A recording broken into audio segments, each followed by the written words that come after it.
Hallo und willkommen in meiner Schmiede. Die Landsknechte meiner Bretonenarmee marschieren, also wird es Zeit, sie mit etwas Fernkampfinfanterie zu unterstützen. Leider dürfen Bretonen aus mir immer noch unerfindlichen Gründen keine Armbrustschützen haben, also sind es nur die ganz normalen Langbogenschützen plus ein Modell von Warlord Games, das Robin Hood darstellen soll.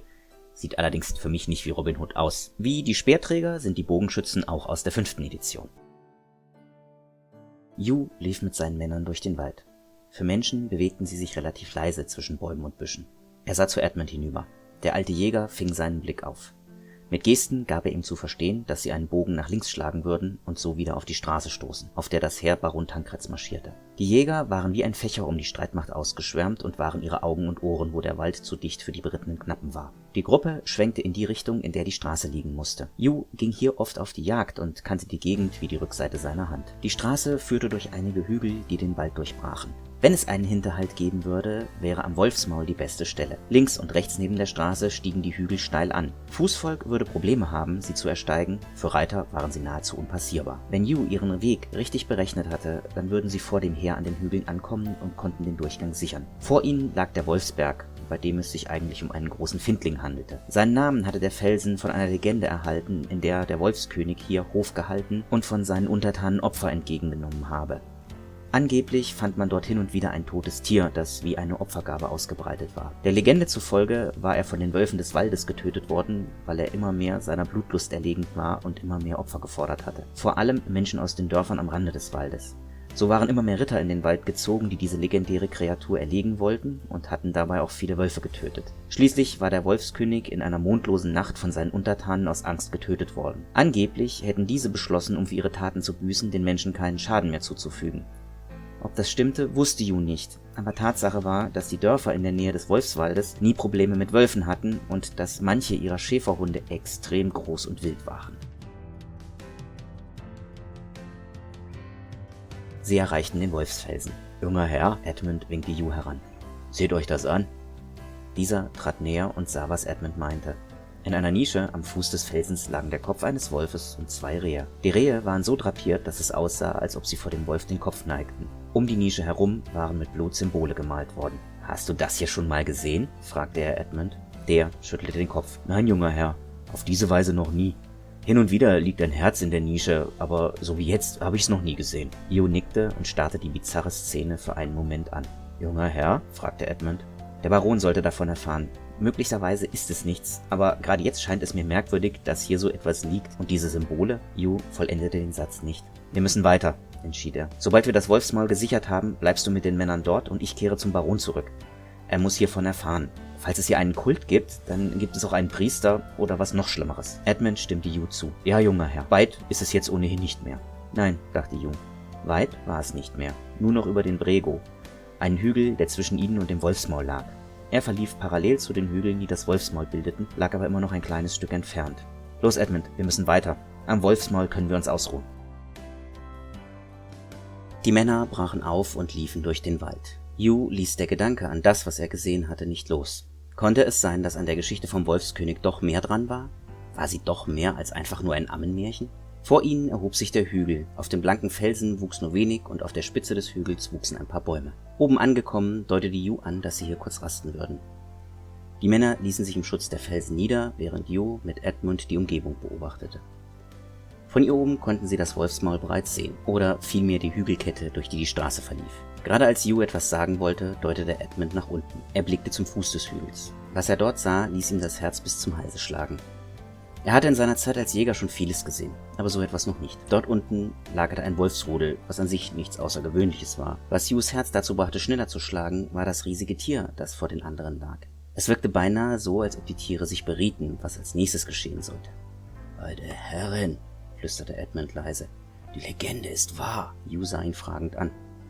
»Die Legende vom Wolfskönig, junger Herr. Schaut euch diese Bestie an.« Hugh sah genauer hin. Der Wolf hatte dunkelbraunes Fell und war der größte, den er je gesehen hatte. Er hatte mit Leichtigkeit die Größe eines kleinen Ponys. Was aber viel verstörender war, waren die Hörner, die aus seinem Schädel wuchsen. Dann fiel ihm auf, dass auch die anderen Tiere Hörner hatten. »Edmund, das sind keine Wölfe. Jedenfalls kenne ich keinen Wolf, der Hörner hat oder aus dessen Rücken Stacheln wachsen. Schau mal da links.« So viel also zu dem legendären Wolfskönig, dachte er. Edmund folgte dem Finger Hughs und sah sich die Tiere genauer an. Er öffnete gerade den Mund, als der Wolfskönig sich erhob. Die Bestie stand auf den Hinterbeinen und Hugh erkannte, dass es sich um einen Tiermenschen handeln musste. Er hatte die lange Schnauze eines Wolfes und auch seine Arme wirkten merkwürdig lang. Und es würde ihn nicht wundern, wenn die Bestie auf 4 Beinen genauso schnell laufen konnte wie auf 2. Sei es wie es sei, sie mussten hier weg, und zwar sofort. Wenn dieses Rudel mutierter Wesen über sie herfiel, dann war es um sie geschehen. Die Tiere schienen ihre Gegenwart zu spüren. Der große Tiermensch begann zu knurren und auch die anderen Tiere wurden unruhig. Ob sie gewittert hatten? Möglich, aber unwahrscheinlich. Der Wind blies ihnen entgegen und sie waren ein Stück über den Tieren. Irgendetwas auf der anderen Seite der Senke schien die Aufmerksamkeit der Bestie erregt zu haben. Edmund schnaufte unwillkürlich, was Hugh dazu brachte, aufzusehen. Edmund sagte nichts und wies einfach nur mit dem Finger auf die andere Seite der Senke. Die Bäume standen dort sehr dicht und der Wald war dunkel. Zwischen den Bäumen kam ein Wolf hervor. Diesmal war es wirklich ein Wolf, erkannte Hugh, aber auch dieser war riesig. Nicht so groß wie der Tiermensch, aber er war auch nicht so viel kleiner. In was waren sie hier nur hineingeraten, fragte er sich. Das kehlige Grollen des Wolfes klang deutlich von der Senke herüber. Dann kamen noch weitere Tiere zwischen den Bäumen hervor. Jetzt wurde auch die Meute in der Senke lebendig. Die Tiere fingen an zu knurren und fletschten die Zähne. Die Wölfe taten es ihnen gleich, knurrten und heulten. »Hol die anderen«, wies Hugh Edmund an. Dieser wollte etwas sagen. »Jetzt«, herrschte ihn Hugh an und Edmund rannte los. Wenige Augenblicke später kam er mit den anderen Jägern zurück. Mehr als einer der Männer riss die Augen auf bei dem Spektakel, das sich ihnen bot. Die beiden Rudel belauerten einander immer noch. Dann sprang einer der Chaoshunde vor und die Meute stürmte los. Die Wölfe rannten ihnen entgegen und die Tiere fielen übereinander her. Die ganze Senke war von Knurren, Heulen und Gebrüll erfüllt. Der Tiermensch schlug sich einen Weg durch die Wölfe. Er warf die Tiere nach links und rechts, trampelte über am Boden Liegende hinweg und machte auch vor seiner eigenen Meute keinen Halt. Mehr als einer der Chaoshunde blieb hinter ihm liegen. Er bahnte sich seinen Weg zwischen Klauen und Mäulern hindurch auf den Anführer des Wolfsrudels zu. Beide fielen übereinander her. Der Wolf verbiss sich in den Arm des Tiermenschen. Der schrie laut auf und schlug auf seinen Gegner ein. Um sie herum ging der Kampf mit unverminderter Härte weiter.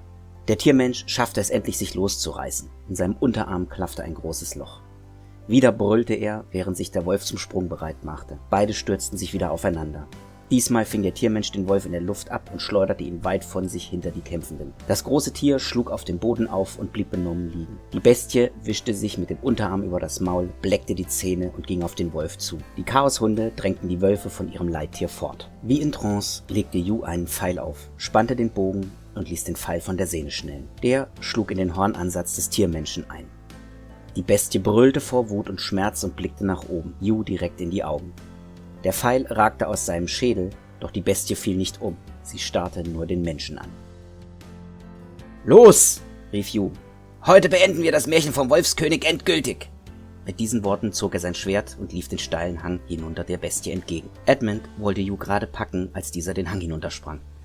»Verdammt«, fluchte er, »ihr habt den jungen Herrn gehört, macht euch nützlich!« Edmund zog seine Axt vom Gürtel und folgte Hugh, während die anderen Jäger ihre Waffen zogen. Keiner von ihnen wagte es, in den Nahkampf von Wölfen und Hunden zu schießen. Ständig sprangen die Tiere hin und her und es bot sich kein gutes Ziel. Hugh sprang zwischen die Bestie und den Wolf, der immer noch benommen am Boden lag. Der Tiermensch ragte über ihm auf. Aus den roten Augen schlug ihm der blanke Hass entgegen.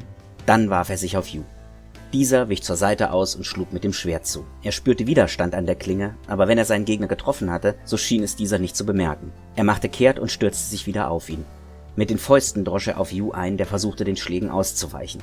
Wenn ihn eine dieser schinkengroßen Fäuste traf, würde sie ihm die Knochen brechen. Er sprang zur Seite, nach hinten, duckte sich unter Schlägen hinweg. Plötzlich tauchte Edmund auf und schlug der Bestie die Axt ins Bein. Der Tiermensch drehte sich um und schlug nach ihm.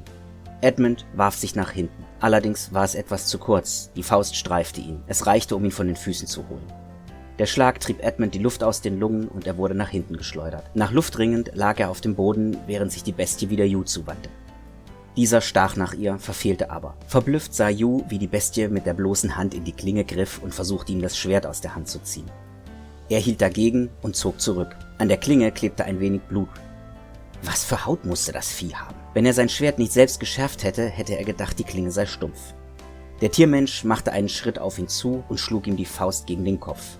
Der Schlag streifte ihn, reichte aber aus, um ihn von den Füßen zu reißen. Er schlug hart auf dem Boden auf. Verschwommen konnte er die Bestie erkennen, die auf ihn zukam. Gerade als sie nach ihm greifen wollte, flog ein grauer Schemen an ihm vorbei und prallte gegen den Tiermenschen. Beide gingen in einem Knäuel aus Klauen und Zähnen zu Boden. Der Wolf verbiss sich in die Schulter seines Gegners, der versuchte, das Tier abzuschütteln.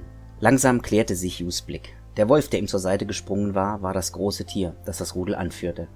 Der Tiermensch warf den Wolf ab, riss sich dabei ein großes Stück Fleisch aus der Schulter. Er heulte, scheinbar mehr vor Wut als vor Schmerz. Dann sah er den am Boden liegenden Yu vor sich und stampfte auf ihn zu. Hinter der Kreatur kam Edmund würgend wieder auf die Beine und wurde sofort von 2 Chaoshunden bedrängt, die er mit seiner Axt in Schach hielt. Von dort würde diesmal keine Hilfe kommen. Dann hörte Yu Hufschlag. Konnte es sein, dass der Heerbann des Barons bereits näher war, als er gedacht hatte, und sie den Kampflärm hörten? Ein Pferd donnerte heran. Der Tiermensch drehte sich um und blickte dem neuen Feind entgegen. Yu erkannte einen Ritter in grünem Waffenrock, der auf einem schwarzen Pferd mit grüner Schabracke heranstürmte. Mit einem wuchtigen Hieb trennte dieser dem Tiermenschen den Kopf von den Schultern. Dann wandte er sein Pferd den Chaoshunden zu und sprang zwischen die kämpfenden Tiere. Das Pferd trat nach den Hunden und der Ritter hielt blutige Ernte. Den Wölfen schien das Erscheinen des Ritters völlig egal zu sein. Sie kämpften einfach weiter. Die Ankunft des Ritters war auch der Wendepunkt dieses Kampfes. Die Chaoshunde ergriffen die Flucht und rannten davon. Einige Wölfe jagten hinter den Hunden her, doch der Großteil blieb zurück. Zwischen den schmutzig braunen Kadavern der Chaoshunde hoben sich die grauen Felle der Wölfe deutlich hervor, ebenso wie die von 4 Jägern, die verwundet oder tot zwischen den Kadavern lagen. Yu kämpfte sich auf die Beine, als der Ritter sein Pferd vor ihm anhielt. »Vielen Dank, mein Lord«, begann er, aber der Ritter unterbrach ihn. »Ich danke euch, dass ihr uns zur Seite gestanden habt. Die Herrin wird das Opfer deiner Männer nicht vergessen. Kehre zu deinem Vater zurück, Yu, und berichte ihm, dass wir das Wolfsmaul halten werden, bis er hier ist, und den Bund ehren.« Er wandte sein Pferd um und ritt davon. Wie auf einen stummen Befehl folgten ihm die Wölfe. Der große Rudelführer blieb kurz vor Yu stehen und blickte ihm direkt in die Augen. Dann wandte auch er sich ab und folgte dem Rudel.